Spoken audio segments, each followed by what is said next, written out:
ابھی پہلے خط آئے، پھر دھمکی امیز ہائی کورٹ کے جج صاحبان اسلام آباد، پھر سپریم کورٹ کے جج صاحبان کو اینتھرکس پاؤڈر اور زہریلی تصویر خوفناک، اور لاہور ہائی کورٹ پہنچی، اس کا بھی ادراک نہیں ہوا۔ ابھی اسی دوران چیف جسٹس کی کریڈیبلٹی پر، چیف جسٹس کے ماضی پر دعویٰ کہ میرڈ ہمیشہ بینچ پہ کہتے تھے، ایک اور خط آیا جس نے پوری مشینری ہی ہلا کے رکھ دی، اور چیف جسٹس آف پاکستان فائز عیسیٰ صاحب کو پشاور ہائی کورٹ کے آنریبل چیف جسٹس، جن کی کریڈیبلٹی کسی بھی شک و شبے سے بالا ہے، محترم جسٹس محمد ابراہیم نے اہم سوال اٹھا دیے چیف جسٹس فائز عیسیٰ کے سامنے۔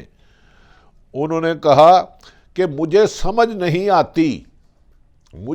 نہیں آتی کہ سپریم کورٹ میں 4 سیٹیں خالی ہیں، بلوچستان سے جونیئر ترین جسٹس محترم نعیم صاحب کو لایا گیا، لیکن میں سینیرٹی میں دوسرے نمبر پہ ہوں۔ پشاور ہائی کورٹ جسٹس محمد ابراہیم، انہوں نے فائز عیسیٰ سے سمجھا کہ میں میرٹ پہ بھی مکمل ہوں، میری 35 سالہ نوکری کا ریکارڈ ہے کہ میں نے آئین اور قانون کی حکمرانی کے لیے جدوجہد کی، اس کے باوجود بھی انہوں نے کہا مجھے بادی النظر میں عدالت سے احترام کرتے ہوئے شکوہ کیا کہ سپریم کورٹ کی فہرست میں میرا نام، جو میں سینئر موسٹ ہوں، شامل نہ کرنا میری سمجھ سے باخر ہے۔ انہوں نے نہایت احترام کے دائرے میں چیف جسٹس فائزہ اس کو سوال اٹھایا کہ آپ ہمیشہ سینیرٹی کی بات کرتے تھے، جب آپ چیف جسٹس نہیں تھے، عمرتاب بندیال تھے، منٹ بعد آپ خط لکھ دیتے تھے اور خط میڈیا پر بھی آ جاتا تھا، یہ ایک ایڈیشن ہے۔ اس پر انہوں نے کہا کہ میری سمجھ سے باہر ہے کہ میں میرٹ پر بھی ہوں، اصول میں ہر لحاظ سے آئین اور قانون کے مطابق پورا آتا ہوں، لیکن مجھے سپریم کورٹ کے لیے کنسیڈر کیوں نہیں کیا گیا۔ کیا فائز عیسیٰ اب اس کی بھی ذمہ داری سابق چیف جسٹس محترم عمرتاب بندیال پہ ڈالیں گے؟ کیونکہ justice Peshawar high court chief justice نے تو واشگاف لفظوں میں کہا کہ جناب والا مجھے اگنور کیوں کیا گیا، 4 سیٹیں سپریم کورٹ میں خالی ہیں، 4 جج صاحبان۔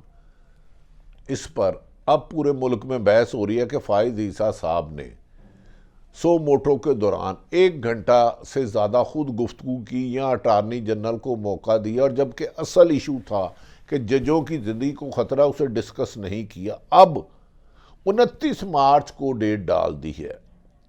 ناظرین، پشاور ہائی کورٹ کا جج چیف جسٹس صاحب کا خط بتا رہا ہے کہ سب کچھ ٹھیک نہیں چل رہا۔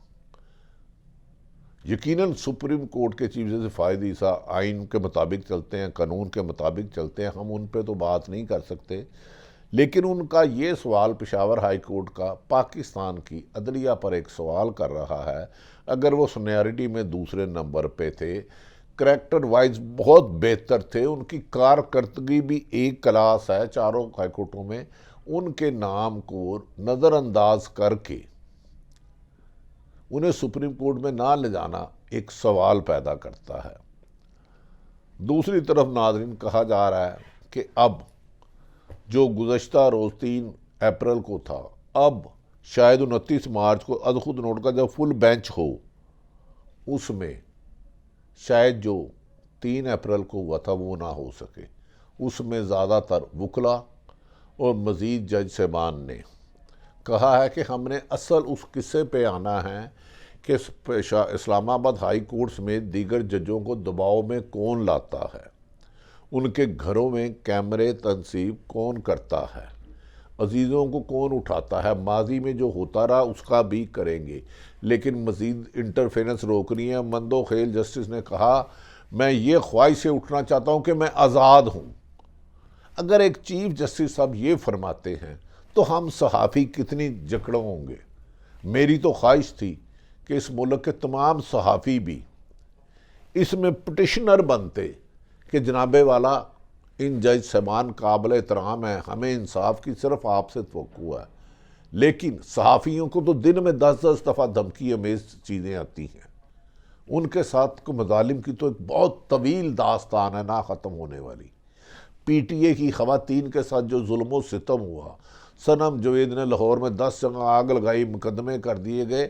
حماد اظہر پر 51 مقدمات درج کیسے ہو گئے؟ ناظرین، یہ ساری باتیں بعض کورٹ رپورٹر بھی کہہ رہے ہیں کہ 3 اپریل کو ہونے والی سپریم کورٹ کے 7 رکنی بینچ میں اصل ایشو کو ٹچ نہیں کیا گیا، بلکہ زیادہ غصہ سوشل میڈیا پہ نکالا گیا کہ یہ وبا قرار دے رہے ہیں۔ چیف جسٹس صاحب کہہ رہے ہیں وہ انڈر پریشر ہے۔ لیکن ناظرین، کیا میڈیا سب کچھ ہے؟ کیا میڈیا اگر کورج نہیں کرتا تو یاد ہوگا آپ کو عمران خان کی پر پاکستان کے میڈیا پر پابندی لگائی ہوئی ہے، نہ تصویر نہ آواز، لیکن وہ پہلے سے 10 گنا زیادہ مقبول ہو گیا اور ان کی مقبولیت 80% مل گئی ہے۔ آپ یاد رکھ لیں، اگر عمران خان رہا ہوتے ہیں غیر قانونی طور پر انہیں مزید جیل میں رکھنا حکومت بھی اب محسوس کر رہی ہے کہ ممکن نہیں رہا، تو پھر اگر مینار پاکستان جلسہ کرتے ہیں تو دنیا کی تاریخ کا سب سے بڑا جلسہ ہونے کی توقع کی جا رہی ہے۔ عمران خان سے ڈیالہ جیل میں کس نے ملاقات کی؟ یہ اطلاع جب نون لیگ کی ناظرین جب لیڈرشپ کا پہنچی تو ان میں خوف طاری ہو گیا اور انہوں نے بعد اہم لوگوں سے رابطہ کیا، جناب ہم سے کیا غلطی ہو گئی ہے۔ رانا ثناء اللہ یا کچھ لوگوں نے غلطی سے بیان دیے ہیں۔ اب لگتا ہے نون لیگ کی منجی تھلے ڈانگ پھیرن والی ہے۔ لگتا ہے کہ اب یہ جو چوری چھپے جوید لطیف، رانا ثناء اللہ اور دیگر لوگوں سے لفظ کہلوائے جا رہے ہیں، اس کے احتساب کا بھی موقع آ گیا ہے، کیونکہ نواز شریف موجودہ سسٹم زیادہ دیر چل نہیں سکتا۔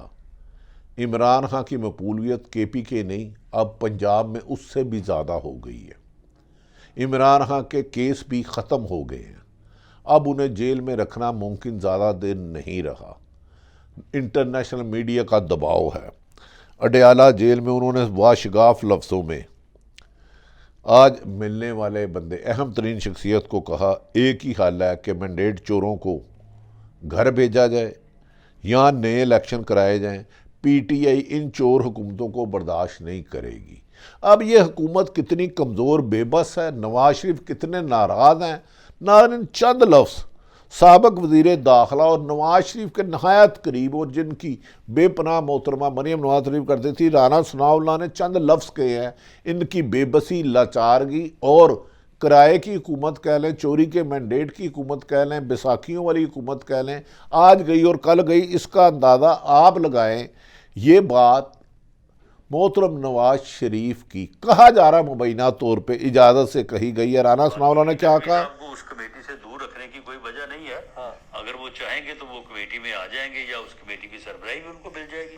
چلے، اس کا تو سر آپ نے تسلی بخش جواب رانا صاحب دے دیا ہے۔ وہ تو اس سے اور بھی بڑھ کے اگر چاہیں گے تو وہ ان کو مل جائے گا۔ اچھا سر، یہ ذرا بتا دیں کہ اور بڑھ کر کیا ملے گا ان کو؟ آپ ان کو، آپ ان لوگوں کو چھوٹا نہ کریں آپ، یا ان کو تیش نہ دلائیں۔ اچھا، ہمارے لیے ان کے لیے ہمارے ان کے بہت اچھے اور بڑے جو ہے وہ برادرانہ جذبات ہیں، وہ کمیٹی سے محروم نہیں کیا جائے گا اور ان کا خیال رکھا جائے گا، اور ان کے ساتھ جو ہے وہ ہم مل کے کام کرنا چاہتے ہیں۔ سر ویسے میں بڑا حیران ہوں سر رانا صاحب کہ آپ کو ان پہ کیوں اتنا پیار آتا ہے سر؟ ان کو تو آپ کہہ رہے ہیں کہ اس سے بھی بڑا عہدہ مل جائے گا، اس سے بڑا وزیر داخلہ سے بڑا پھر وزیر اعظم ہی ہوتا ہے سر۔ تو چلو، ان کی مہربانی ہے کہ وہ وزیر اعظم نہیں بننا چاہتے، اقلائی پہ اکتفا کیا ہوا ہے انہوں نے، اچھی بات ہے۔ اچھا، لیکن اگر وہ چاہیں تو وہ بن بھی سکتے ہیں، اس وقت اس پوزیشن میں ہے وہ۔ بالکل، اس میں کوئی دوسری رائے نہیں ہو سکتی۔ اچھا، وہ جو چاہیں وہ بن سکتے۔ ناظرین، یہ سابق وزیر انٹیریئر منسٹر نواز شریف کے ساتھی کہہ رہے ہیں کہ محسن نقوی نے مہربانی کہ وہ وزیر داخلہ بننا، وہ وزیر اعظم بھی بن سکتی ہیں۔ اس کا مطلب ہے موجودہ ادارے اس حکومت سے مطمئن نہیں۔ نواز شریف کے باہر جانے کی اطلاعیں آ رہی ہیں، عمران خان کے کیس دھڑا دھڑ ختم ہو رہے ہیں، حماد اظہر جو اسرہ دراز سے تھا وہ بھی آ چکے ہیں، ان پر 52 کیس ہوئے، ان کی عدم موجودگی میں ان کی فیملی کو ٹارگٹ کیا گیا، اور مراد سعید بھی جلد آنے والے ہیں۔ کہیں ایسا لگتا ہے کہ تحریک انصاف کے لیے حالات سازگار ہو رہے ہیں اور ممکنہ طور پر اگلی حکومت ان کی بنے گی، اور اس سے پہلے یہ بھی کہا جا رہا ہے نواز شریف ملک سے باہر جا سکتے ہیں، جبکہ آصف علی زرداری کی بھی گزشتہ روز آرمی چیف سے ملاقات ہوئی۔